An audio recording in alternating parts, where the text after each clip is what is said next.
एक बार की बात है, एक छोटे से गांव में एक आदमी रहता था। उसके घर के पास में एक पहाड़ था, जहां पर वो रोज सुबह जाता। उस पहाड़ पर थोड़ी देर के लिए वो बैठता, फिर वापस आ जाता। तो रोज की तरह वो सुबह सुबह जा रहा था। पीछे से उसका छोटा सा बेटा आया। उसने आकर के उसका हाथ पकड़ लिया और कहा कि आज मैं भी आपके साथ चलूंगा। उसने पहले तो उसको थोड़ा सा समझाया और मना किया। कहा कि जो रास्ता है वो बहुत ही छोटा है और चढ़ाई बहुत ज्यादा है, तो तुम मेरे साथ नहीं चल पाओगे। लेकिन फिर जब उस बेटे ने जिद करी तो पिता मान गया।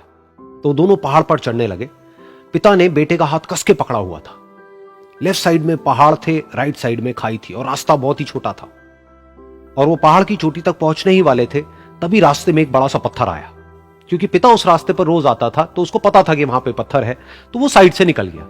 लेकिन जो बेटा था उसका ध्यान कहीं और था, तो उसका घुटना जाकर के उस बड़े से पत्थर पर टकरा गया। तो फिर उस बच्चे के मुंह से एक चीख निकली। और जैसे ही वो चीखा, उसकी आवाज उन पहाड़ों में गूंजने लगी। इससे पहले उस बच्चे ने कभी भी अपनी आवाज की गूंज नहीं सुनी थी, तो उसे समझ नहीं आया कि क्या हो रहा है। वो अंदर से थोड़ा सा घबरा गया। उसे लगा कि शायद कहीं कोई है जो छुप करके उसको देख रहा है और उसका मजाक उड़ा रहा है। फिर उस बच्चे ने बोला, कौन हो तुम? कौन हो तुम? तो जब उस बच्चे ने इस गूंज को सुना, उसे गुस्सा आ गया। उसे लगा कि कौन है ये जो मेरा मजाक उड़ाए चले जा रहा है। फिर उसने गुस्से से कहा, मैं तुम्हें छोड़ूंगा नहीं। और फिर जैसे ही उसने इस गूंज को सुना, वो घबरा गया। उसके पिता समझ गए थे कि क्या हो रहा है। उसने अपने पिता का हाथ कस के पकड़ लिया और उनसे पूछा, कौन है ये जो मुझे इतना तंग कर रहा है? कौन है ये जो मुझे इतना डरा रहा है? तो उसके पिता थोड़ा सा मुस्कुराए और उन्होंने खाई की तरफ देखा और जोर से बोला, मैं तुमसे बहुत प्यार करता हूं। ये सुनकर वो बच्चा हैरान हो गया। उसे समझ नहीं आया कि हो क्या रहा है, कि वही इंसान जो उसका मजाक उड़ा रहा है और उसको तंग कर रहा है, वो उसके पिता को बोल रहा है कि मैं तुमसे बहुत प्यार करता हूं। तो उसके पिता ने अपने बेटे को देखा और वो समझ गए कि उसके मन में क्या चल रहा है। और फिर दोबारा उन्होंने बोला, तुम बहुत अच्छे हो।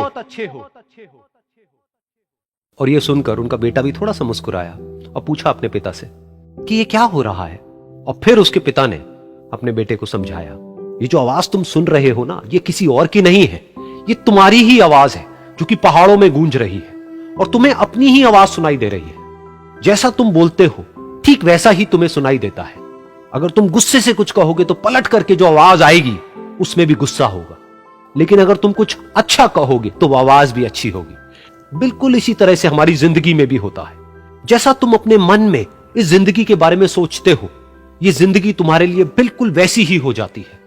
अगर तुम मन ही मन अपने आप को ये बोलते रहोगे कि मेरी जिंदगी तो बहुत ही बुरी है, तो तुम्हारी जिंदगी सच में बुरी हो जाएगी। और अगर तुम अपनी जिंदगी से प्यार करोगे तो तुम्हारी जिंदगी भी तुमसे प्यार करेगी। ये बात उस बच्चे के दिमाग में घर कर गई और फिर वो दोनों उस पहाड़ की चोटी पर गए। लेकिन बच्चे के दिमाग में यही बात घूम रही थी।